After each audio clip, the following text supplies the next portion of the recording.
everyone. Well, we're at the end of week 2 of our First Love devotion. And I hope you really enjoyed it this week. I did.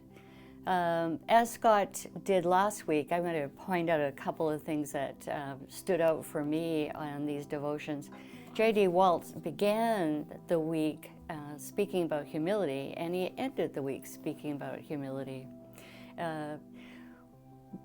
I wanted to clear up when on the first part of this week, Paul's in prison, and some people are teaching the gospel, but at the same time running him down, speaking badly about Paul, in the hopes of building themselves up.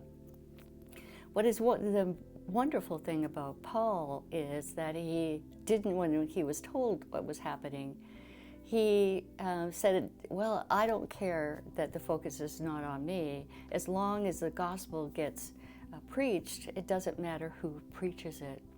Now, I want to clarify that a little bit, because the people, even though they were running Paul down and speaking badly of him in order to build themselves up, they were preaching the gospel. Paul in no way would have allowed them to compromise the good news for the risk of just getting it preached, so to speak. So they were preaching the gospel, but Paul was so special to be able to do that. I have to admit, when I hear that people start, speaking badly of me, my first defense is, well, wait a minute, let me show you how that's wrong, or trying to vindicate myself. But Paul didn't have any need to do that, because he knew who he was. And I think as Christians, that's something that we need to hold on to as well.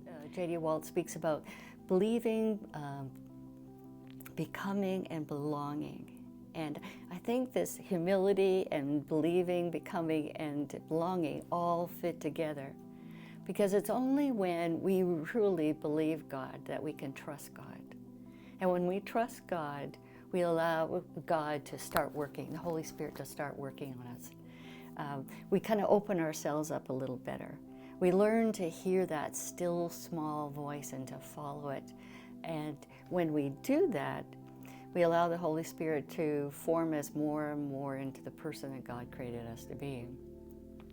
And when we become more and more like the person God created us to be, we belong. We are able to identify ourselves as being a Christian and a child of God, and trusting in God's love for us. That's big. That's big, to be able to identify ourselves as that and to trust God to that extent.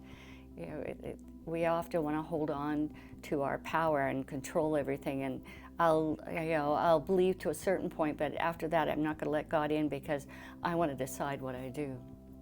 But if we can open ourselves up to the work of the Holy Spirit and trust God only wants the best for us, then we can be reformed. And then what comes with that is a humility. If I know and I believe that I'm a child of God, and I find my identity in that and not in what the world thinks of me or what I think they should do, or being a people pleaser, wanting people to like me, no, I can put that aside. I can actually let some of that go and know who I am as a child of God.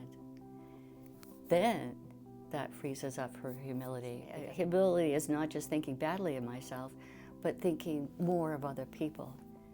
I can then rest in that God will meet my needs and promote me when I need to be promoted, and allow Him to work through me to do that for others. God can only work through us. And so when we allow God to do that, amazing things can happen. We can believe, we can become, and we can belong. See you next week.